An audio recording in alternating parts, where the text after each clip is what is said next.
Okay, my name is Bobby Vaught. Don't forget to hit the subscribe button. So today's topic is is Ukraine going to have to cut a deal? For those of you who don't know me, or if you're kind of new to this channel, or you haven't heard before, if you're not familiar with my social media Facebook page, I need to do a full disclosure here so you kind of get an idea of where I am on this, and my background on this is relevant to today's question. I'm in the United States. I have a fiance in Ukraine. Her name is Elena. She has 2 children from a previous marriage. All 3 of them are in a very safe place in Ukraine. I don't like to disclose specific locations, and for security reasons, I don't disclose specific locations where they are in Ukraine. I don't like to mention names other than to say that my fiance's name is Elena, which is her first name, which is a very common name in Ukraine, Russia, and other places. So, in any event, that's just kind of, give you an idea there.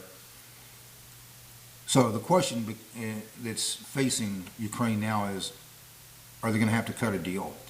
This is from Megyn Kelly's show. This was 9 months ago. I just happened to run across this just a few minutes ago, and I wanted to make a comment on it. She's interviewing Konstantin Kisin, K-I-S-I-N is his last name. If you're not familiar with him, Kisin has been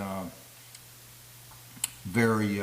He's from Russia, Jewish. He has a wife in Ukraine.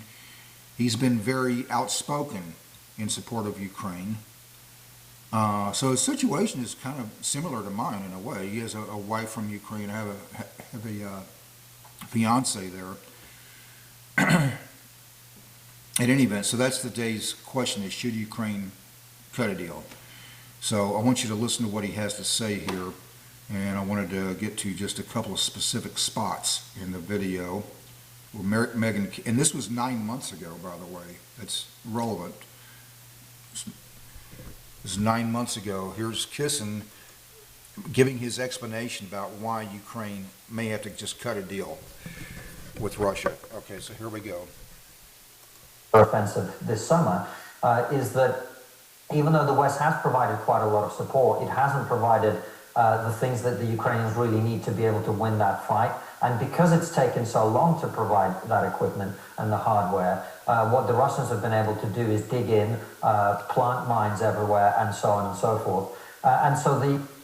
Okay, so yes, it's true. The West has been getting weapons to Ukraine, as we all know, but we've been very late and lackluster about it. So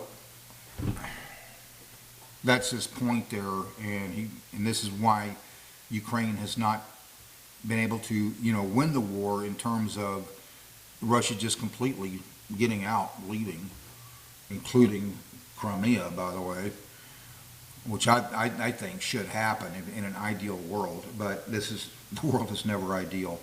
Let's advance up just a little bit further here. I wanted to get to about right there, and there was one other thing I wanted you to hear him say, and we're going to make some comments about it here. Right there. Deal, of course, but in exchange you get Ukraine long-term security. Either that's membership of NATO or it's a Korean scenario.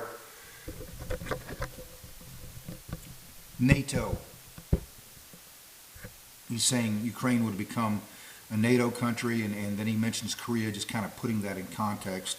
Obviously what he's getting at when he said the Korean scenario, where you end up with, 2 different countries. Okay, that was the deal that was made quite some time ago. I'm just wondering if he has a legitimate point here. So I have a fiance in Ukraine. She and her 2 children are very safe. And whatever happens over the next few months, I don't think anybody can deny this has been a huge accomplishment by Ukraine defending themselves. We all remember 2022, at the onset of the war, virtually everyone thought Russia would just march all the way through Kiev and it would be over in a month. we were all just looking at the numbers, planes, tanks, etc. I remember very early in the war when Russia was marching, and very early on, it didn't look so good for Ukraine. And I remember asking Elena about it, and she said, "You get us the weapons, our guys will win the war. Why wouldn't they?" I never doubted again after that. But as Kisin is pointing out, well, they're not getting the weapons. They've definitely received some, but he's pointed out, no, it's not enough to win the war in terms of, Russia just leaving. I talked to Elena about this, and I WhatsApp chat with her several times a day, and we Skype video chat about once a week, and she's told me that in Ukraine, she's very saddened. She said their population is either leaving or dying. Their population is going down. This is a country that had a per capita income less than that of Albania. That was before the war. I don't know what it is now. Suffice it to say it's a lot less than that now. But in any event, so in another video, and a more recent one, that was 9 months ago. In another video, recently, this is Thursday, September the 12th, 2024. It was right after the Trump-Harris debate on Tuesday, and I was listening to Megyn Kelly, and she said, that was what you just heard was on her show, by the way, and Megyn said that Republican support for Ukraine is over. Well, okay then, well, if that's true, that was according to Megyn Kelly. But if that's true, well, so much for the party of Reagan that I knew and loved and believed in. It's very disappointing. But that being said, Kisin may have a legitimate point here. If the West is going to be lackluster and late in providing support, then what are the choices does Ukraine have? I've often said that peace can't just be exclusively defined as the absence of war. Peace is the absence of tyranny. But what else is Ukraine supposed to do? Especially if Megyn Kelly is correct that Republican support for Ukraine is completely over. And if you know Megyn Kelly, she would be hardcore supporter of Trump winning the election. But basically she's saying that they may not even be able to get the support even if Trump doesn't win, or even if Trump doesn't win the election. So in any event, so what else is Ukraine supposed to do? If they aren't going to get the support going forward, where does that leave them? All things considered and how the odds were stacked against Ukraine in terms of the numbers, if they have to cut a deal, that still has to be considered a win. I mean, it's been an amazing accomplishment that they've even been able to do what they've done up to this point in, roughly 2.5 years now. They haven't lost the war yet, and I obviously hope that they don't. But the point here is that, I mean, having heart and courage is important, but you also need ammo. If Megyn Kelly is correct that Republican support for Ukraine is completely dead, well, like I said, so much for the party of Ronald Reagan that I knew and loved and believed in. But in any event, heart and courage is important, but you need ammo. And what else is Ukraine supposed to do? Throw rocks? They're going to join hands and sing to stop Russian tanks?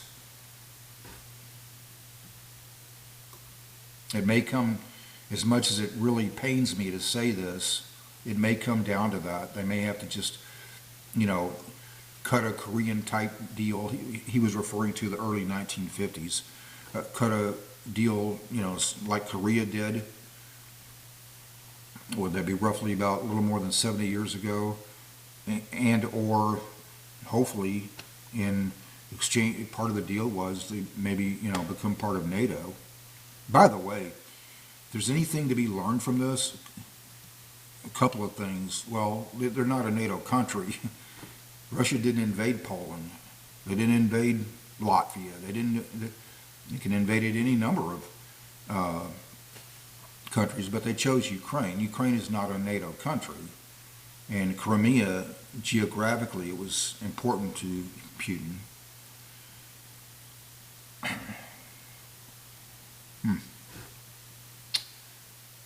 I mean, they can't win this. They can't win the war by throwing rocks. The other important lesson that everybody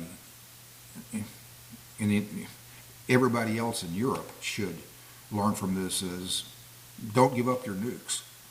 That happened in 1994. Part of the deal was Ukraine gets independence, and in exchange for that, the nuclear weapons that were in Ukraine that would have been part of the Soviet Union at one time, they went to Russia. Yeah, don't give up your nukes. If Ukraine still had that, there's no way Russia would have invaded. And at the very least, Putin would not have been able to use even the threat of nuclear weapons as leverage. Okay. So anyway, my main point though is about all of this is just I don't know what else they're supposed to do. If Megyn Kelly is correct that support for Ukraine is over, where does that leave them? In any event, on a side note, if you're interested, I've been making a series. And, I mean, there's different parts of me. There's the political side, the economic side, and then the investing side, and they're all like everybody else. I wear different hats. They're different parts of me. Okay. But anyway, if you're interested, I've been making a series. I think I'm up to 13 or 14 lessons now. Everything you need to know to understand investing.